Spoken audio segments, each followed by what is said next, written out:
The words hit Grace Covington like a slap across the face, sharp and sudden and impossible to misunderstand. "Double the supper tonight," Clayton Trask said from the doorway of the kitchen, his voice low and steady, the way a man speaks when he has already made up his mind and does not intend to argue about it.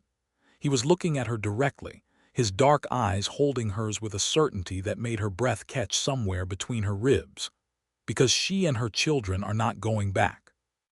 Grace stood at the long wooden work table with her hands pressed flat against the grain, a paring knife forgotten in her fingers, and she felt the world tilt on its axis. The kitchen smelled of wood smoke and simmering beans, and the faint sweetness of dried apples she had been slicing for a pie that suddenly seemed like the most insignificant thing she had ever attempted. Her daughter Lily was asleep in the small back room that Clayton had quietly designated as theirs. Her son Henry was somewhere outside, following one of the ranch hands around with the solemn dedication of a 7-year-old boy who had never before seen cattle worked with any kind of gentleness. She stared at Clayton, and she felt the terrifying, forbidden thing that had been building in her chest for 6 weeks pull tight like a wire about to snap. "Mr. Trask," she started. "Clayton," he corrected. The way he always did, and the ease of it, the simple persistence of it, undid her completely. Because Gerald Covington was dead, and she had put 3 months of numbing grief and bone-deep relief between herself and that fact. And now this man was standing in his own kitchen doorway telling her she did not have to leave, and she did not know what to do with a kindness that large. It felt like a trap. In her experience, kindness of that magnitude always hid a dark past or a darker motive beneath it, and she had learned that lesson in the hardest possible school. She had met Gerald when she was 19 and lonely, and he had seemed like a harbor in a storm. She had found out very quickly that he was the storm. So when the knife slipped from her fingers and clattered against the table and she pressed her hand over her mouth to keep the sound inside her, it was not simple gratitude moving through her. It was something older and more dangerous than gratitude. It was the terrifying recognition that she had spent 6 weeks watching Clayton Trask move through his own life with a quiet integrity she had never once seen in a man before, and the realization that she had been waiting, unconsciously, obsessively, for the moment when the mask would slip. It had not slipped, and that frightened her more than anything Gerald had ever done to her. She had arrived at the Trask Ranch in the first week of March, 1878, riding in the back of a supply wagon from the town of Harlow, Texas, with 2 children, a single carpet bag, and the specific and private desperation of a woman who has survived something she was never supposed to survive. She had not intended to stay more than a month. She had not intended any of this. Let her tell you how it began. Harlow, Texas in the spring of 1878 was the kind of town that existed in the space between ambition and exhaustion, caught between the cattle drives moving north and the railroads pushing west, perpetually dusty, perpetually hopeful, perpetually suspicious of strangers. It sat on a flat stretch of land that seemed to go on forever in every direction, the sky enormous overhead, the horizon a clean flat line that could make a person feel either gloriously free or completely abandoned, depending on their circumstances. Grace Covington arrived in Harlow with 63 cents, 2 children who were trying very hard to be brave, and a letter of reference from a Reverend Alderman of Beaumont who had known her family before she married Gerald, and who had written the letter with the careful diplomacy of a man describing a situation he did not fully understand but recognized as desperate. She had been a cook. She had always been a cook. Her mother had taught her on the belief that a woman who could feed people well would never be entirely without options, and Grace had held onto that belief through years when it was the only thing she had. Gerald had been dead for 4 months by the time she got to Harlow. He had died of a fever that swept through the small farm community east of Beaumont where they had lived, and she had nursed him through it with a devotion that had surprised even herself, because by then she did not love him anymore and had not loved him for years. But she had made a vow, and she kept her vows even when keeping them cost her everything. He had died on a Tuesday morning in November, and she had felt the grief come, real grief. The grief for the man she had believed he was when she married him, and then beneath the grief, quiet and shameful, the relief. She had stayed long enough to settle his affairs and discover that he had left debts she had not known about and a farm that was worth less than the debts. She had sold everything that could be sold, paid what could be paid, and then she had packed the carpetbag and taken her children and started moving. Henry was 7, Lily was 5. They were both dark-haired and serious, and they watched her with the careful attention of children who have learned to read a room very quickly. And she hated Gerald most specifically for that, for teaching her children to be watchful.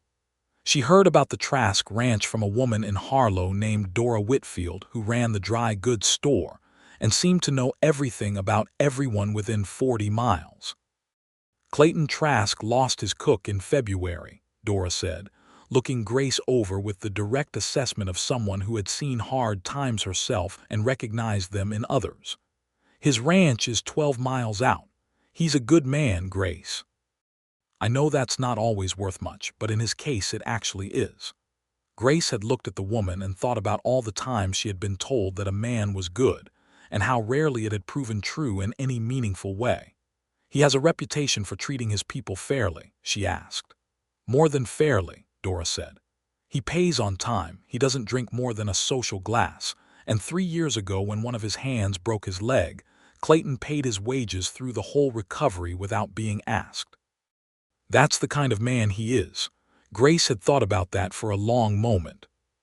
Then she had asked if someone could take her and her children out to the ranch, and Dora had arranged it before she finished the sentence. The Trask Ranch was larger than she had expected. She had imagined something modest, but what she saw as the supply wagon came over the low rise toward it was a genuine working cattle operation.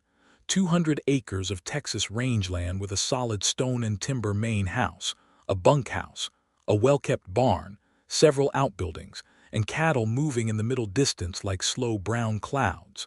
It was prosperous without being ostentatious, the kind of place built to last by someone who thought about the future. Clayton Trask met her in the yard. He was 34 years old. She had not known that in advance, and she had half expected someone older, some widower set in his ways and looking for a housekeeper in all but name. Instead, she found a man who was lean and dark-haired and moved with the economical ease of someone who has worked hard every day of his adult life. He had eyes the color of good coffee and a face that was weathered in the honest way of outdoor work rather than hard living, and there was a stillness about him that she recognized after a moment as patience. Not the patience of a man waiting for something, but the patience of a man who has learned that most things worth having take time. He looked at her, and then he looked at Henry and Lily standing close behind her, and she braced herself for some version of the conversation she had already had twice in Harlow, the careful explanation that the position was for a cook, not a family, and the children would be a complication. "I can show you the kitchen first," he said instead. "Then the room at the back of the house that connects to it. It's not large, but it has 2 beds and a good window." She had stared at him. "The children would be in the main house?" she asked. "You'd all be in the main house," he said, as if this were perfectly obvious. "I'm not putting a woman and 2 little ones in the bunkhouse." Henry, who was 7 and had been silent as stone for the entire journey, said with sudden feeling, "Are those your cattle, sir?" Clayton had looked at the boy with an expression Grace could not quite read, something between amusement and something warmer. "They are," he said. "You ever worked cattle before?" "No, sir," Henry said, "but I've been watching them since we came over the hill, and I think I understand the general principle." Clayton had laughed then, a real laugh, and Grace had felt something move in her chest that she immediately identified as dangerous and tried to suppress. She spent the first week being careful. She cooked, she kept the house. She was polite and professional, and she watched Clayton Trask the way she had learned to watch men, looking for the hidden motive, the dark past that would eventually surface, the moment when the mask came off. She cataloged everything. He was fair with his hands, a group of 6 men who seemed genuinely at ease around him rather than deferential out of fear. He worked alongside them without ceremony, and in the evenings he sat on the porch with a book or a ledger and did not bother anyone. He ate whatever she cooked with sincere appreciation, and he said please and thank you with the consistency of a man for whom those words were habitual rather than performed. He did not drink to excess. He did not raise his voice. He did not come into the kitchen at odd hours. She kept waiting for the trap to spring. It did not spring. By the end of the second week, she was beginning to experience something she could only describe as bewilderment. It was disorienting. The way genuine goodness was disorienting when you had spent so long armoring yourself against its absence. Henry had attached himself to a ranch hand named Paco, a Mexican cowboy of about 30 who was endlessly patient and who taught the boy to tie proper knots and identify cattle by their ear notches. Lily, who was 5 and had her mother's serious eyes and her father's stubborn jaw, had discovered the barn cats and spent large portions of each afternoon in solemn negotiation with them over matters of mutual interest.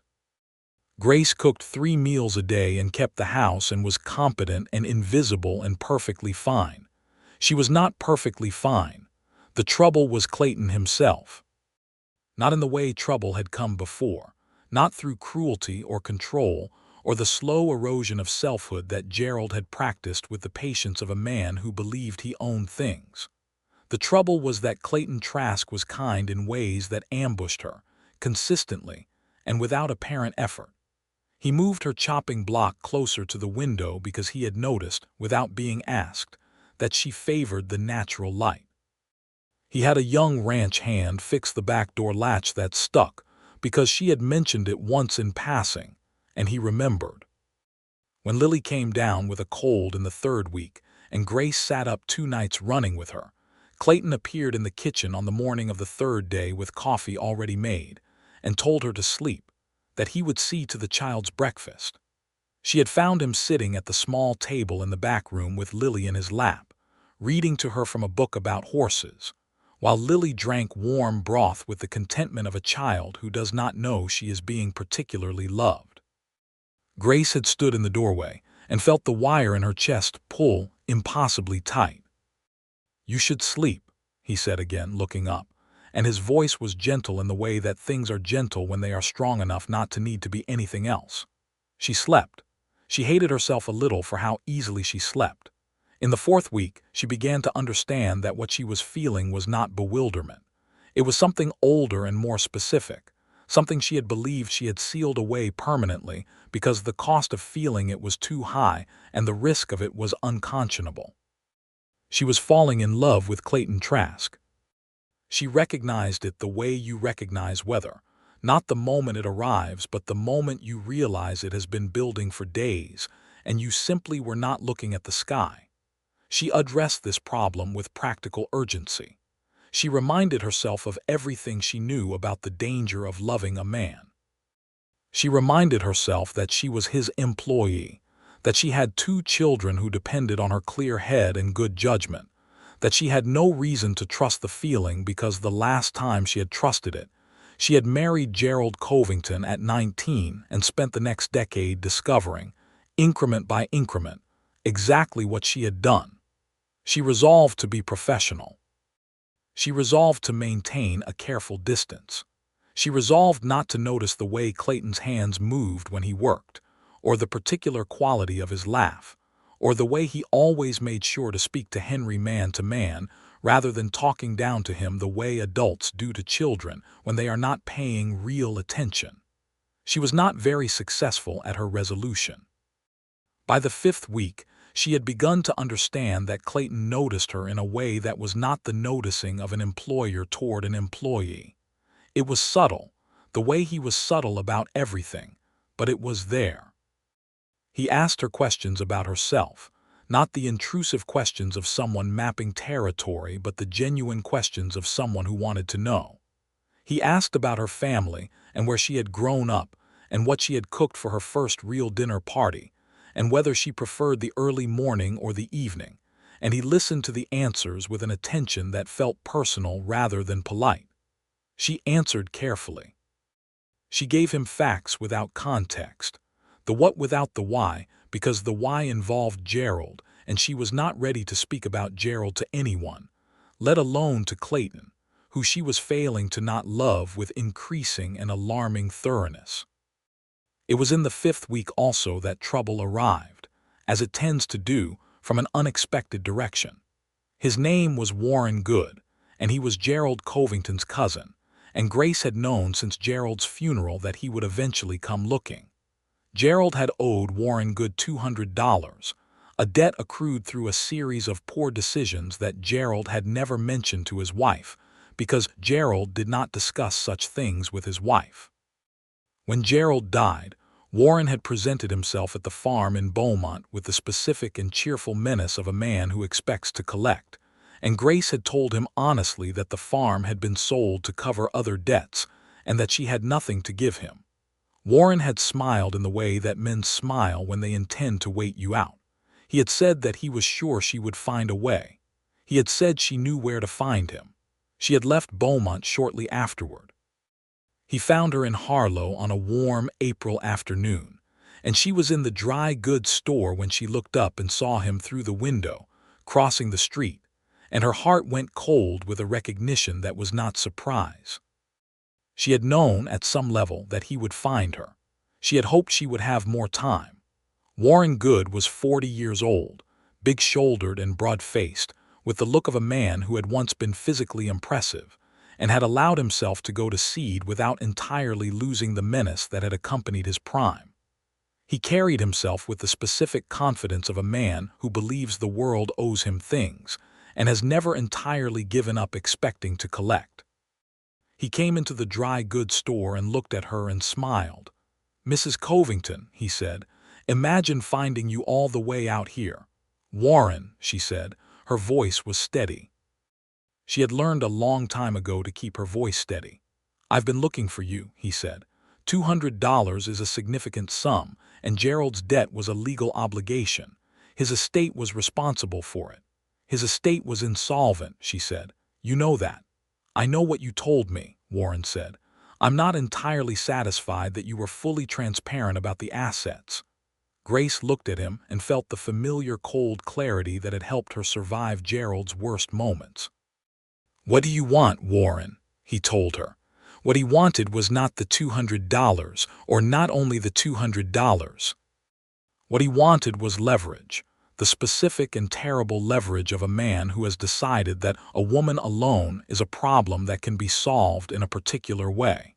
He did not say any of this directly because men like Warren Good rarely say things directly. He suggested that she owed a debt. He suggested that there were ways a debt could be settled. He suggested that if she was reasonable, he could be reasonable. And if she was not reasonable, things might become complicated for her in ways that would be unfortunate given that she was working on a respectable ranch with her children and presumably would not want any trouble reaching her there. It was a threat wearing the costume of a conversation, and Grace recognized it with the expertise of someone who had lived inside a marriage built on exactly this kind of language. She told him she would need a few days to think about how to address the debt. He said he was staying at the Harlow Hotel and she should find him there by the end of the week. After he left, she stood in the dry goods store for a long moment with her hands pressed flat on the counter, and Dora Whitfield watching her with the careful attention of a woman who has seen a lot of hard stories walk through her door. "That man troubles you," Dora said. "He is Gerald's cousin," Grace said, and that was all she needed to say, because Dora was smart enough to hear everything beneath those 4 words. Grace went back to the ranch that afternoon and cooked supper and kept her face neutral and her hands busy, and did not say anything to Clayton.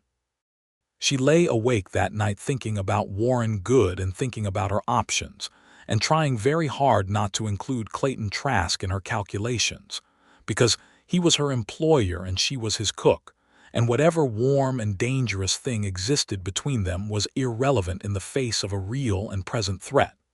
She thought about leaving again. She was good at leaving.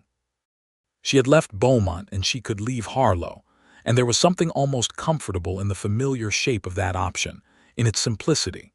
But Henry had started to stand taller in the last 6 weeks. He had started to laugh more.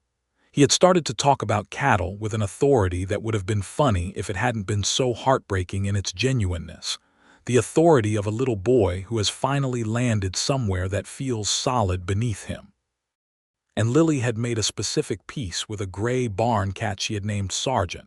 And more importantly, she had started to sleep through the night without climbing into Grace's bed from a dream, which she had done every night for months before they came here. Grace thought about those things and felt the familiar torn sensation of a woman whose choices have consequences for people other than herself. She spent 2 days deciding what to do about Warren Good. She decided to handle it herself. She withdrew from her wages, which Clayton paid on the first of each month with the consistency she had come to rely on, a sum of $11, which was everything she had saved in 6 weeks, and she took it to the Harlow Hotel on a Thursday afternoon and told Warren Good that she would pay him in installments and that $11 was the first installment. Warren looked at the money and looked at her and smiled the way he smiled. "I appreciate the good faith gesture," he said. "But Grace, sweetheart, this is going to take a very long time at this rate." She said nothing. There was nothing useful to say. "I've been thinking," Warren continued, leaning back in his chair, "that there might be a more direct arrangement. Clayton Trask is a wealthy man by local standards. A word in the right ear about the circumstances of Gerald's death, about certain questions that were never fully answered, could create complications for a woman in your position." Grace felt the cold clarity arrive like a blade. "What questions about Gerald's death?" Warren shrugged with the theatrical carelessness of a man who has prepared this moment. "A fever is a common thing," he said, "but a fever can also be convenient. And a woman who benefits from a husband's death, a woman who was known to have an unhappy marriage, well, people talk. It was a lie. It was a specific and calculated lie designed to find the exact shape of her fear and press on it. And it worked because even though it was a lie, even though she knew it was a lie, the word that formed itself in her mind was trap. She was in a trap, and she had walked into it herself, and the question now was how to get out of it without losing everything she was trying to protect. She walked back to the ranch in the afternoon heat with her heart pounding and her face composed, and she cooked supper and watched Henry eat with the growing appetite of a boy who had spent the day learning to properly rope a fence post. And she thought about betrayal and hidden motives and the specific darkness of men who use knowledge as a weapon. She did not sleep that night at all. In the morning she was at the stove before dawn, and she was standing there in the thin early light when she heard Clayton's footstep in the hallway and then his pause at the kitchen door, the way he always paused before entering in case she needed a moment, another small and infuriating evidence of his consideration. "You're early," he said. "I couldn't sleep," she said. He came to the stove and poured coffee and stood beside her, and she was acutely, painfully aware of his nearness, the warmth of him, the solid, uncomplicated presence of a man who occupied space without using it to crowd the people around him. "Something's wrong," he said. It was not a question. She had noticed that Clayton did not ask questions to which he already had a reasonable answer, another habit that distinguished him from almost everyone she had ever known. She thought about saying nothing. She thought about the version of herself that had been saying nothing for years, the practiced competence of a woman who has learned that the safest thing is her own silence.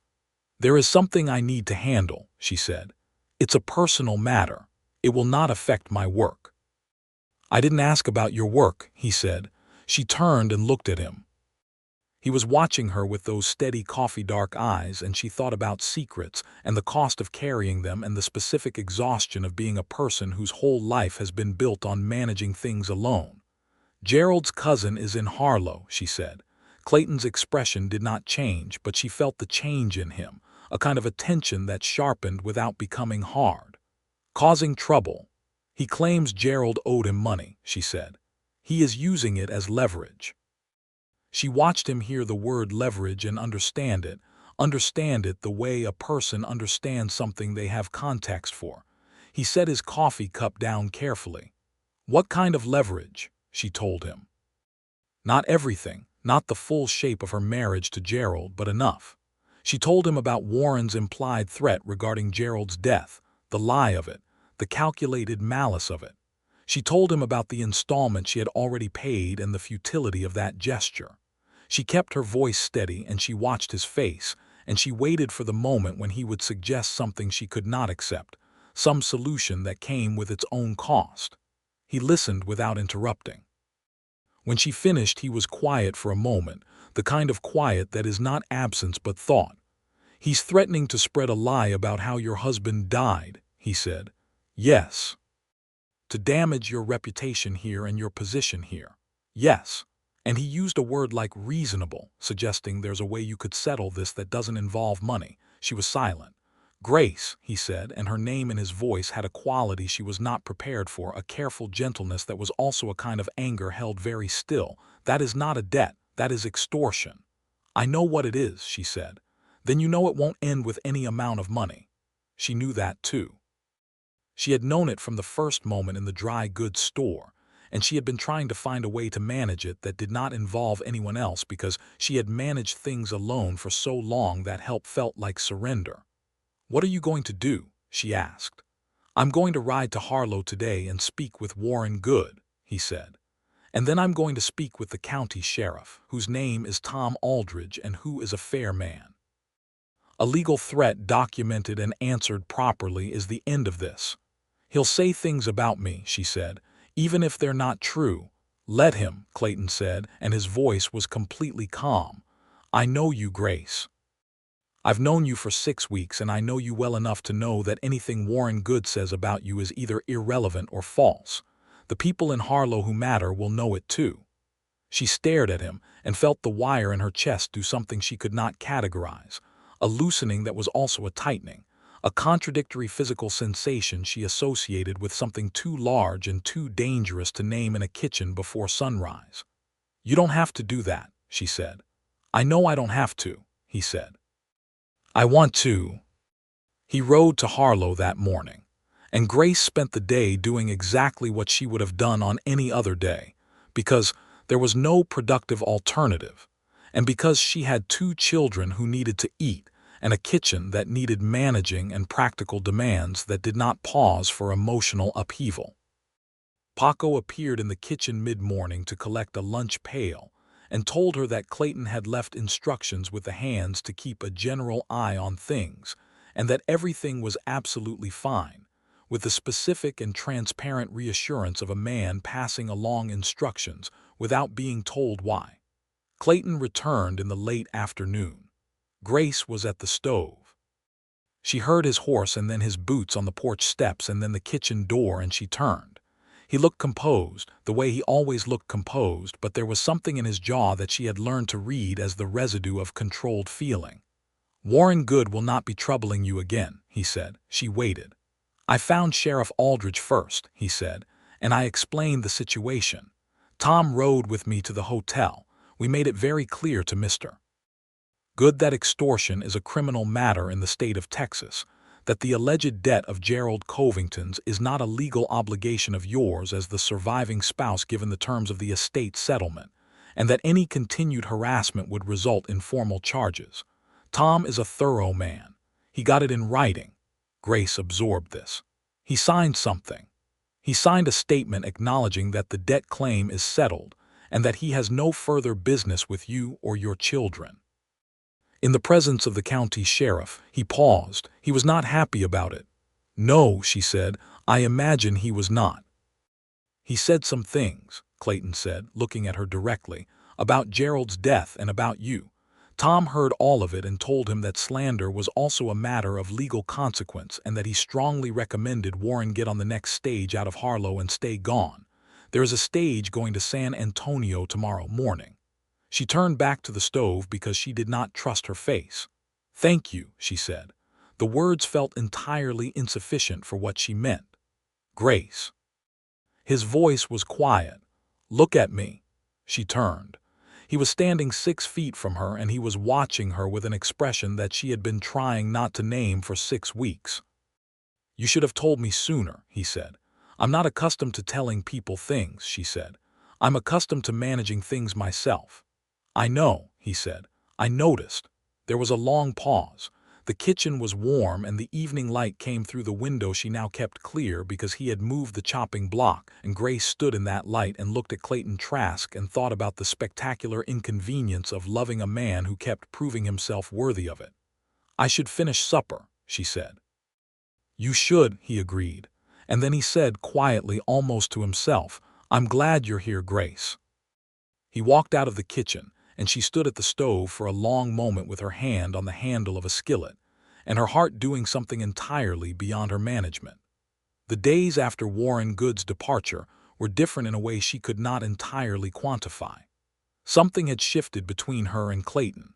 Some careful professional distance had been reduced by the act of asking for and receiving help, and she found herself unable to fully reconstruct the walls she had built.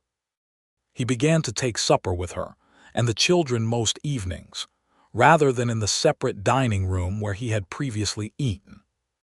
This had begun gradually, Henry inviting him with the artless boldness of a child who does not calculate social consequence, and Clayton accepting with the naturalness of a man who had been waiting to be invited.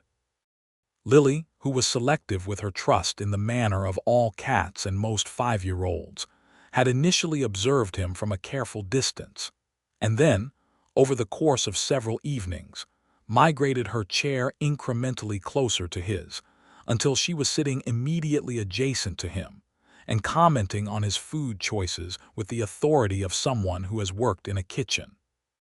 Grace watched this and felt the full complexity of what it meant for her children to begin to trust a man, and the terrifying and wonderful possibility that this time the trust might be warranted. She began to let herself look at him more directly. She began to answer his questions with more than facts.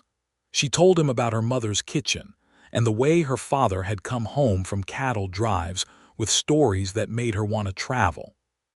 She told him about learning to make pastry at 11 and the particular satisfaction of producing something beautiful from simple components. She did not yet tell him about Gerald, not the full truth of it, but she told him about Beaumont and about the farm and about the fever, and he listened with the complete attention that was one of his most disorienting qualities. He told her things in return. He told her about his parents, who had come to Texas from Tennessee in 1860 and built the ranch with their own hands. He told her about his father's death from a horse accident when Clayton was 22, and the specific terror of suddenly being responsible for everything. He told her about the years of working the ranch alone before he could afford hands, about drought and difficult winters, and the slow, stubborn accumulation of something that was starting to feel like a real future. He had never married. She asked him once, carefully, what had prevented it, and he was quiet for a moment before he said that the right person had not appeared, and that he had not been willing to settle for anything less than the right person. And then he had looked at her with an expression that was not quite a statement but was not nothing. She held that moment for days, turning it over in her mind the way you turn a stone over to look at what lives underneath it. She was in the 6th week when the thing between them broke open, not dramatically, but with the quiet inevitability of something that has been building too long to stay contained. It was a Sunday evening, and the Hands had gone to Harlow for their day off, and the children were asleep, and she was in the kitchen finishing the bread for the morning, the late light coming gold through the window, when Clayton came in and leaned against the doorframe and watched her in a way he rarely did openly without his usual careful reserve. "Grace," he said. "Clayton," she returned without turning from the bread. "I need to tell you something," he said. She stilled her hands. She waited. "I have been trying very hard," he said, "for 6 weeks to be appropriate, to remember that you are my employee and that you came here in difficult circumstances and that you did not come here looking for anything other than work and a safe place for your children." She turned then. She looked at him. "I have not entirely succeeded," he said. Succeeded at what, she asked, because she needed him to say it. At not caring about you beyond what is professionally reasonable, he said. I care about you, Grace. I care about Henry and Lily. I think about you in the morning before I'm fully awake, and I think about you in the evenings when I'm sitting on the porch pretending to read a ledger and actually listening to you tell the children a story through the window. He paused. That probably sounds excessive. It does not sound excessive, she said, very quietly. I'm not telling you because I want anything from you, he said. I'm telling you because I'm not willing to pretend anymore, and because you deserve to know that whatever you decide about your life here, you're not making that decision without accurate information. Grace looked at him for a long moment. The bread dough sat warm and yielding under her hands, and the kitchen smelled of yeast and wood smoke, and the last light of a Sunday in Texas was coming through the window she could see from where she stood, and she thought about secrets and dark pasts and hidden motives, and the specific and catastrophic cost of trusting a man. She thought about how much evidence she had collected in 6 weeks. I was not happy in my marriage, she said. Gerald was not cruel in ways that left marks. He was cruel in the other ways, the ways that are harder to explain. He diminished things. He made the world smaller year by year until I was living in a very small world and calling it my life. Clayton did not say anything, he just listened. I have been very afraid, she said, of what I feel when I look at you, because I recognize it and I know what it can lead to and I know what the stakes are now with Henry and Lily. If I am wrong about you, the cost is not just mine. I know, he said. I am not wrong about you, she said. I have been watching you for 6 weeks for every sign that I might be wrong, and I have not found one. That frightens me more than being wrong would have. He was very still. Why does it frighten you? Because if I am right about you, she said, then I have to let myself feel this, and that is the most terrifying thing I can imagine. He crossed the kitchen. He was not fast about it. There was nothing sudden or alarming in the movement. He simply crossed the distance between them with the deliberate care of a man who wants to make sure that what he is doing is welcome, and he stopped close enough that she could see the particular expression in his eyes, something so unguarded and so genuine that she felt the last of her carefully constructed distance simply dissolve. Is it welcome? He asked. Yes, she said. He took her hand from the bread dough and held it in both of his, flour dust and all, and looked at her as if she were something he had been looking for a very long time and had only recently located and could not quite believe was real. He did not kiss her that evening. She thought later that this was deeply characteristic of him, that he had given her the declaration, and then stepped back to let her do whatever she needed to do with it, giving her time and space with the patience of a man who understood that some things cannot be rushed. She lay awake that night in a state that was not exactly happiness and was not exactly fear, but was something composed of both in equal measure, something she recognized eventually as hope, which she had not felt for a very long time and which was more acute and more uncomfortable than she remembered. In the morning she made biscuits and Clayton ate them without ceremony and said good morning and went about his day, and she went about hers, but the kitchen had a different quality to it, a warmth that was not the stove. That evening after supper, after the children were asleep, she walked out onto the porch where he was sitting with his ledger, and she sat down in the second chair, and they sat together in the evening quiet, listening to the land settle into dark, and she felt the specific peace of being exactly where she was supposed to be, which was a feeling so unfamiliar it was almost physical. Clayton, she said. Grace, he said. I would like to stay here, she said. Not as your cook, or not only as your cook. I would like to stay here, and I would like to see what this becomes, if you're willing. He set the ledger down. He turned and looked at her in the last light. I have been hoping you would say something like that since the 3rd week, he said. She laughed. It came out different than she expected, fuller, less guarded, and she felt it in her whole chest.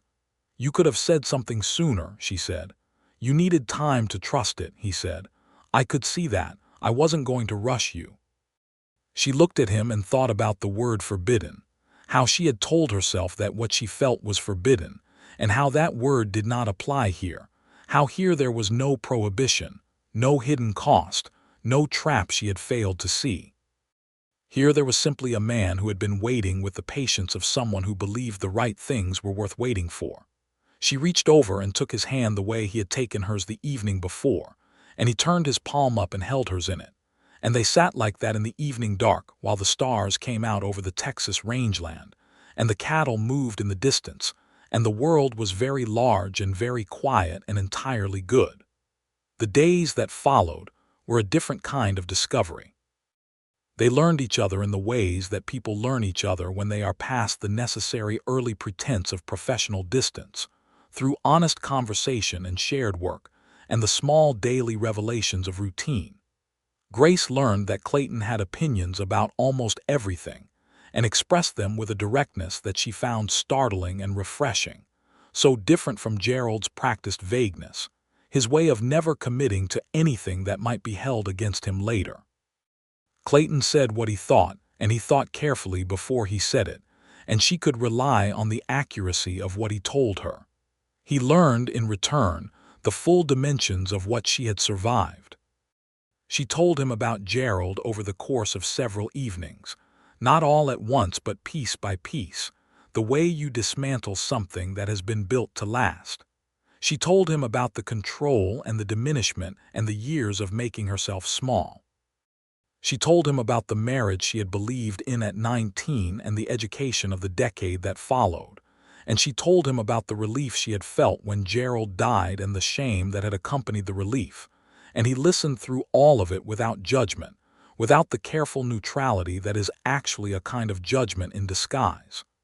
"You should not be ashamed of relief," he said. "You survived something. Relief is what survival feels like from the inside." She had thought about that for a long time. She watched him with Henry and felt something that expanded beyond what she had capacity for. Clayton taught the boy to ride in the late afternoons, not just to sit on a horse, but to actually ride, proper posture and correct hands, and the specific language of communication between horse and rider that a good horseman develops over years. Henry was an extraordinary student, focused and serious and responsive to instruction, and he and Clayton developed a working relationship that had its own specific texture, man to boy, mentor to student, something that was quietly and unmistakably more than the sum of its parts. One afternoon Grace came to the corral fence to watch, and Henry was cantering a small chestnut mare in a tight circle with a concentration so complete he was unaware of her presence, and Clayton was standing at the fence 20 feet from her, watching the boy with an expression she had to look away from because it undid her. He noticed her looking away. "He's going to be an exceptional horseman," Clayton said. "He has a good teacher," she said. "He has a natural gift," Clayton said. "I'm just pointing it in the right direction." She looked at him directly. "You're very good with him." He was quiet for a moment, watching Henry move the horse. "He deserves someone to be good with him," he said. "He's worked very hard at being the man of the situation for longer than a 7-year-old should have to work at that." Grace said nothing. There was too much to say. "I want you to know," Clayton said, still watching the boy, "that whatever happens between us, whatever you decide, Henry and Lily will always be welcome here. That is not conditional on anything." She had to put her hand on the fence to steady herself. "Clayton," she said. "I mean it," he said. "I'm not telling you to move things along. I'm telling you because it's true and you should know it." "I know it," she said. "I have known it for some time." He turned and looked at her then, and she looked back, and in the afternoon light with the sound of hoofbeats and the smell of horse and dust and warm Texas air, she understood that she was not afraid anymore. She was still careful. She would always be careful, but the fear, the specific bone-deep fear that had structured her life for a decade, had quietly and completely left. It was the evening of the 7th week that the conversation she had been aware was coming finally arrived. Not as a confrontation, but as a conversation, easy and honest in the way that their conversations had become. They were sitting on the porch in the cooling evening, and the children were inside, and she could hear Lily's voice through the window conducting what appeared to be a trial regarding the conduct of a fictional party, with herself playing all roles. Henry was presumably reading the stack of books on the subject of cattle ranching that Clayton had quietly placed on the shelf in the children's room, now reduced by 2 volumes. "Grace," Clayton said. "I know what you're going to say," she said. "Do you? You're going to say something about the future," she said, "about what this is and where it is going, and you're going to say it in that careful way you have, where you make sure I know that you are not pressuring me while also being completely clear about what you want so that I have full information." He was quiet for a moment. "Is that annoying?" "It is the least annoying thing anyone has ever done in my direction," she said. He looked at her, and there was something in his expression that she now recognized as the face he made when he was feeling something large, and did not want to overwhelm her with the size of it. She found that she did not need him to manage the size of it anymore. "I love you," she said, because she was tired of waiting to say it and because it was true, and because she had spent long enough keeping true things inside her. He went very still. "I love you," she said again. "I have been trying not to for at least 5 weeks, and I have been entirely unsuccessful, and I think we should both acknowledge the situation clearly." He turned in his chair and looked at her with an expression she would remember for the rest of her life. "I love you," he said. "I have loved you since the 2nd week when you told Henry that crying was not weakness. It was how the body managed things that were too large for words, and he nodded like he understood exactly what you meant." She felt her throat tighten. "That was week 2. Week 2, he confirmed. "You were very patient," she said. "You were worth being patient for," he said, and the simplicity of it was devastating in the best possible way.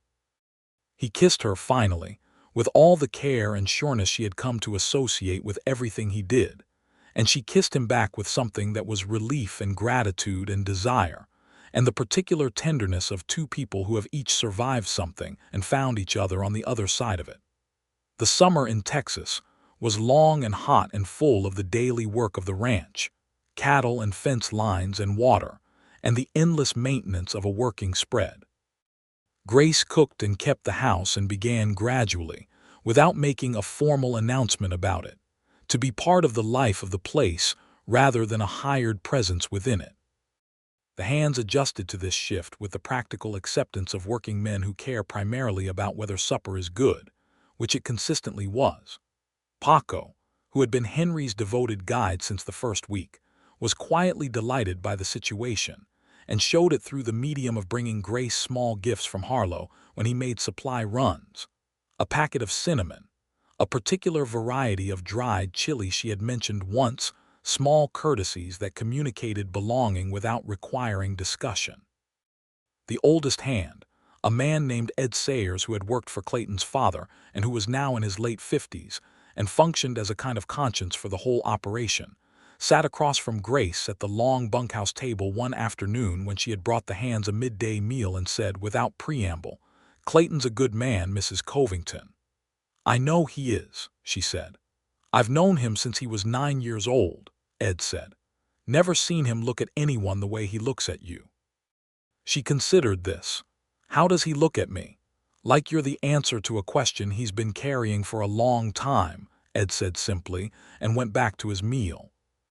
In September, on an evening when the air had finally begun to lose its summer weight, and the sky was the deep transparent blue of the Texas fall, Clayton proposed. He did it in the kitchen, which she thought later was absolutely correct and entirely characteristic, because the kitchen was where she lived, where she was most herself, and he knew that. He had a ring that had been his mother's, a simple gold band with a small garnet set in it, and he held it out to her in the palm of his hand and said, "Grace Covington, I would like to spend the rest of my life with you and with Henry and with Lily. I would like this to be your home in a permanent and legal and fully official way if you'll have me." She looked at the ring. She looked at him. "Yes," she said, for the second important time in their story, and watched the full extent of his feeling cross his face unguarded, that face she had spent months learning to read, and she understood that what she saw there was the kind of happiness that comes from relief and certainty combined, from a long wait finally ending. She put the ring on her finger. It fit as if it had been made for her. They married in December of 1878 in Harlow, in the small church there, with Dora Whitfield as witness and Ed Sayers standing up with Clayton and Henry walking Grace down the aisle with the seriousness of a boy who understands the weight of what he is doing. Lily wore a white dress with blue ribbon and carried a small bunch of dried flowers and was profoundly pleased with all of it. The ceremony was performed by a minister named Gaines who was thorough and not unkind, and when he got to the part about objections, there was a small collective pause among the guests, the 30 or so people from Harlow and the ranch who had come, and then nothing, and Grace thought about how different silence could sound depending on what preceded it.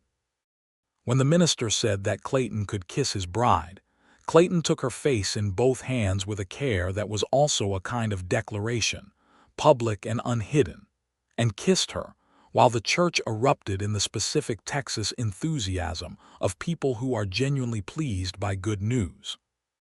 Lily's voice was audible above the rest, saying, finally, in the tone of a 5-year-old, who has been monitoring a situation with impatience for some time. The winter of 1878 going into 1879 was hard in the way Texas winters could be, ice where there was usually nothing but dust, the cattle requiring extra management and the fences needing constant attention, and the mornings coming dark and cold. But the inside of the main house at the Trask Ranch was warm in ways that were not only about the fireplace, and Grace moved through her days with a quality of ease that she had almost forgotten was possible, the ease of a person who is not braced for something to go wrong. She learned the full dimensions of what it meant to be genuinely partnered with someone. Clayton consulted her about ranch decisions with the seriousness of someone whose opinion he valued and intended to act on.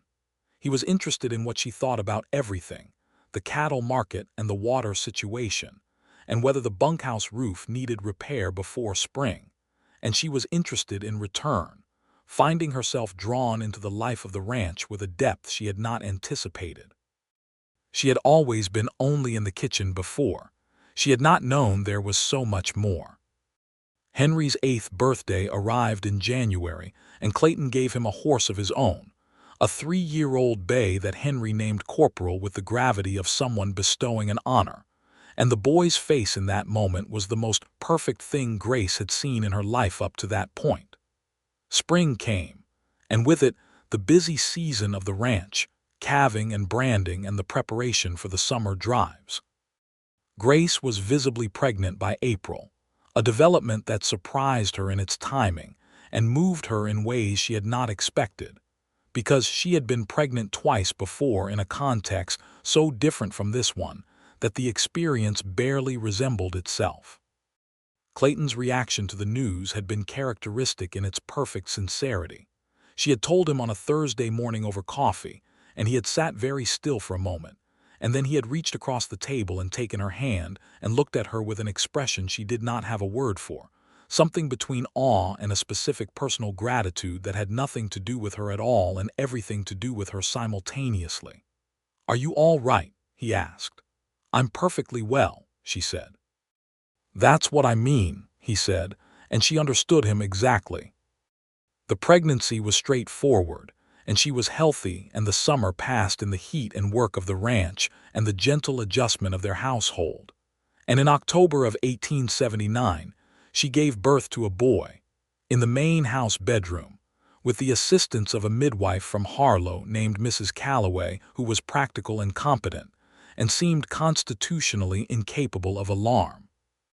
Clayton was nearby through all of it, closer than was strictly traditional, and she did not tell him to leave because she did not want him to leave.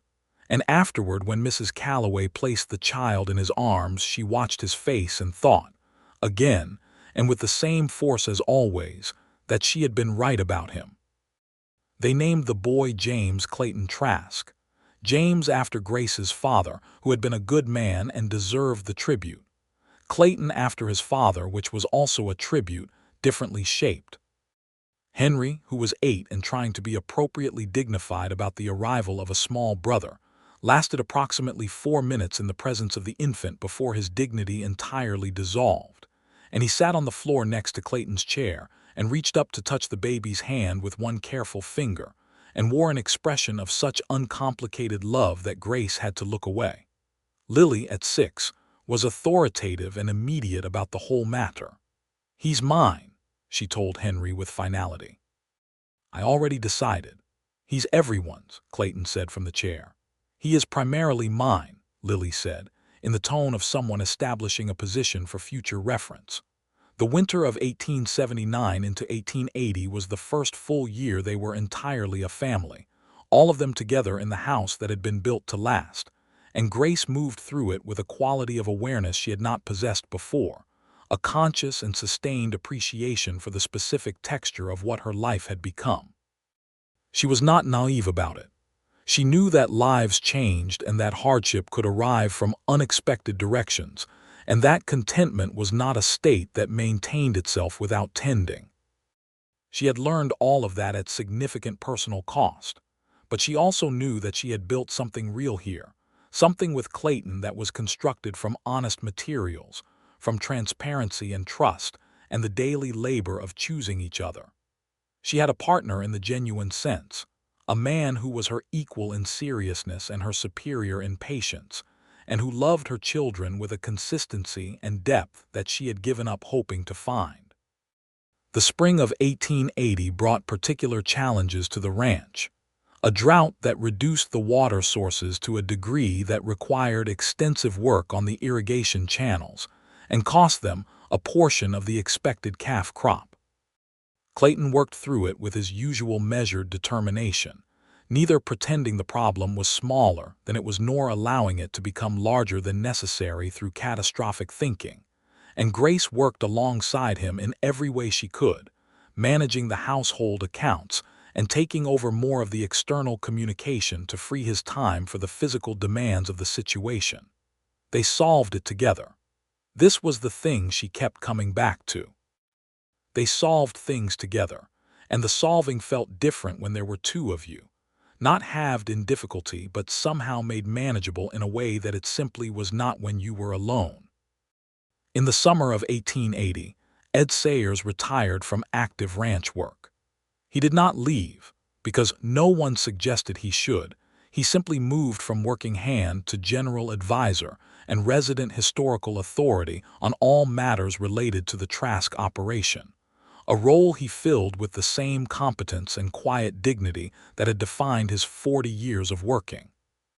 Clayton built him a small, separate cabin near the main house, where Ed kept his things and slept, and from which he emerged each morning to offer opinions on whatever seemed to require them. Henry, at 9, was already genuinely useful on the ranch, not as decoration but as real labor, capable with horses and increasingly capable with cattle and possessed of a judgment beyond his years in matters of animal welfare. Clayton treated him as a junior partner in the operation with a consistency that was not pretense, and Henry received this with the gravity of someone who has been given a serious responsibility and intends to be worthy of it. Lily, at 7, was a force of nature barely contained within the conventions of her era. She was brilliant and opinionated, and had strong views about the management of the ranch cats, the calibration of the kitchen fire, the optimum thickness of pie crust, and the moral framework of any story she was told. She had also, quietly and without announcement, become a remarkable writer, a skill she had developed by watching Henry, and then simply going ahead and doing it herself on the theory that competence was better demonstrated than requested. Grace discovered this when she looked out the kitchen window one afternoon and saw her 7-year-old daughter cantering corporal in the home pasture, while Henry stood at the fence shouting instructions that appeared to be too late to be useful. She walked to the fence. "She asked me to teach her," Henry said preemptively, "and I thought it would be safer to supervise." Grace watched her daughter canter past with the complete composure of someone who has decided to do a thing and done it. "When did this start?" Grace asked. 3 weeks ago, Henry said, in the tone of someone who has been holding information and is relieved to be relieved of it. Clayton appeared at Grace's shoulder. He watched Lily for a moment. "She's better than you were at that age," he told Henry. Henry considered this. "That's probably true," he said. Clayton put his arm around Grace's shoulders and she leaned into him, watching her daughter move with confidence in the afternoon light, and she thought about Gerald and about small worlds and about the particular freedom of a child who has never been told what she cannot do. In October of 1880 she discovered she was expecting again. She told Clayton on a Saturday morning, and he received the news with the same stillness and the same quality of feeling.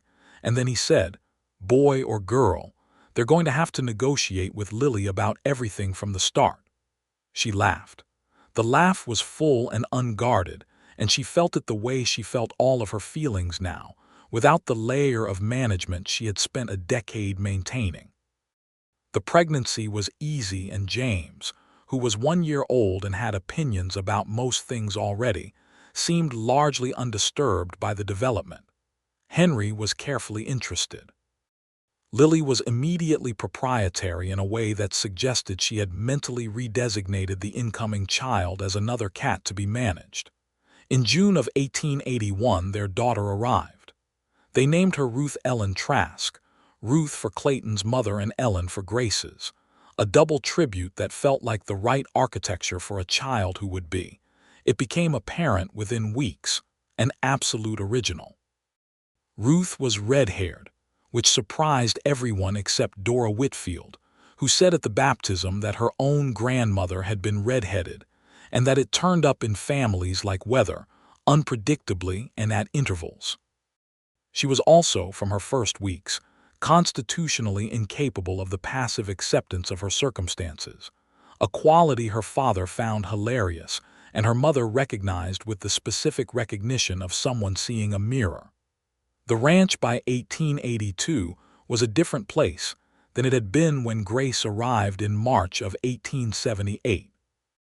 It was bigger, more prosperous, the result of 4 years of careful work and good decisions, and the particular efficiency that comes from two people running an operation together rather than one person running it alone. Clayton had expanded the cattle operation and added a small but productive horse breeding program, and the horses were Henry's opinion and perhaps Henry's influence. The house itself had been expanded, a larger kitchen that Grace had designed herself with the considered expertise of someone who had spent 4 years thinking about what she would do if she could, and 2 additional bedrooms for the 4 children who now filled the house with the specific and joyful chaos of a large family. James at 2 was mobile and opinionated. Ruth at 1 was red-haired and uncompromising. Lily at 8 was the effective manager of all siblings and also of the ranch cats, who had somehow multiplied to 11 under her stewardship. Henry at 11 was the kind of young man who made older men take him seriously by saying very little and meaning all of it.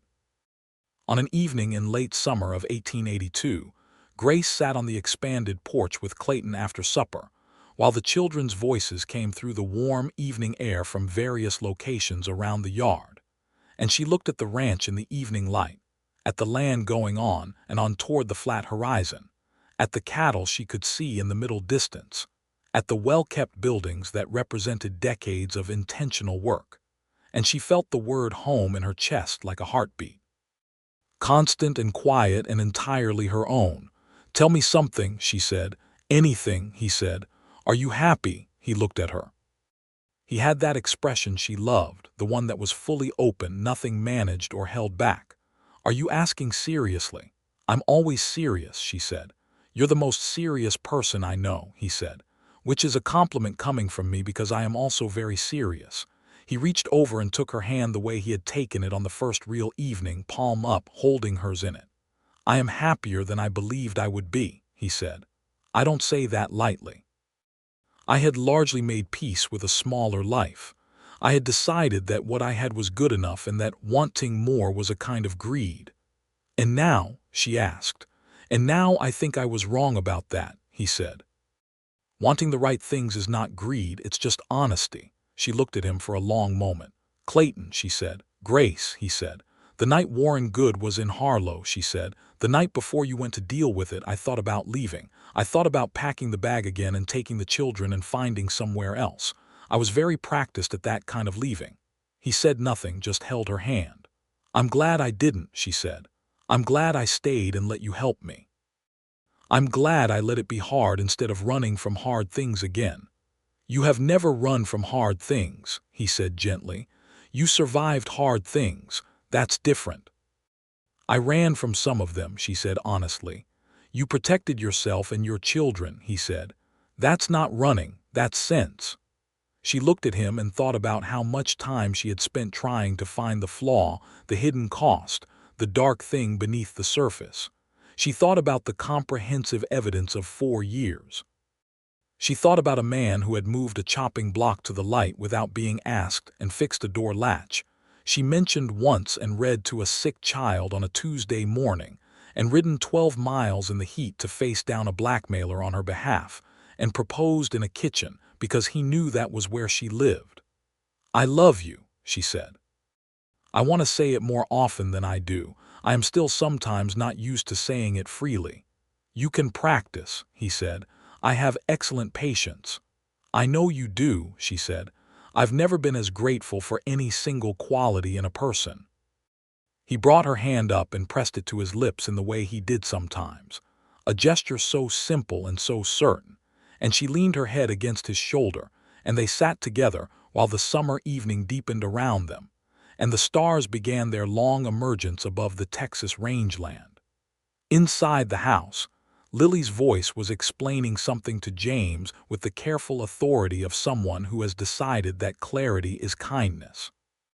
Henry's laughter came from somewhere near the barn, which meant he was with Paco, whose comic timing had improved Henry's sense of humor measurably over 4 years. Ruth, who at 14 months had achieved mobility and treated it as a mandate, was presumably asleep, though with Ruth one could never be entirely certain. The life of the house breathed around them, warm and specific and entirely real. I've been thinking, Clayton said after a while. That's usual, she said. I've been thinking about the North Pasture, he said, about whether we expand the horse operation into it or keep it for the cattle rotation. She considered this seriously, because he meant it seriously. Water access is better for the horses, she said, and the price you got for the Kellerman colts this spring suggests the market is reliable. That's what I think too, he said, but I wanted to hear you say it. So you could disagree with me if you felt like it. So I could be sure I was right, he said. You have better instincts than I do on the markets. You read people more accurately. She thought about that. I spent a lot of years being required to read rooms very carefully, she said. I know, he said. I'm sorry that was necessary. I'm glad it transferred, she laughed. That might be the most Clayton thing you have ever said. I take that as a compliment. You should. The evening went on in the comfortable, unhurried way of evenings that belong to a good life, and Grace sat with her husband on the porch of the house they had built together, and listened to her children, and felt the full measure of what she had found here, in a Texas ranch in 1882, in a kitchen where she had come as a cook and stayed as something else entirely. She thought about the morning Clayton had stood in the kitchen doorway and said double the supper tonight because she and her children were not going back, and she thought about what that sentence had meant in the moment, how it had been the most enormous thing anyone had said to her in a decade, and she had barely known what to do with it, how it had seemed like too much to believe, how she had stood at the work table with a paring knife and felt the world tilt and thought about traps and hidden motives, and all the dark past reasoning she had been trained to apply to any offered kindness, and how it had not been a trap, how it had been exactly what it appeared to be, a man who had decided something with the clear-eyed certainty of someone who knows his own mind, offering it to her without condition. She had learned over 4 years to receive things that were offered without condition. It had been the hardest learning of her life and also the most important. I want to tell you something, she said. Tell me, he said. That morning, she said, When you stood in the kitchen and said what you said about supper and about us not going back. I had been standing at the table thinking about how to pack a bag again, and whether it was better to go before or after Warren Good forced the issue. He was quiet. I had not decided yet, she said. I was still in the place between deciding and not deciding. And then you said that, and I looked at you, and I thought that either you were the most dangerous person I had ever met because I could not find the hidden thing, or you were telling the plain truth. And he said, and you were telling the plain truth, she said.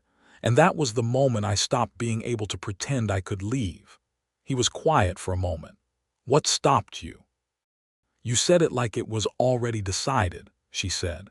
Like you had already looked at the situation and found your answer, and you were just telling me what it was. And I had spent so many years around a man who kept his decisions fluid so he could always change them to his advantage. The certainty of you was the most extraordinary thing I had ever encountered. Grace, he said, and his voice had the quality it got when feeling was too large for ordinary speaking. I know, she said. I just wanted to say it. I've been wanting to say it for a long time. He turned toward her on the porch bench and took both her hands and looked at her in the last of the evening light with everything visible on his face. No management, no reserve, just the full honest measure of what 4 years of a real life together looked like from the inside.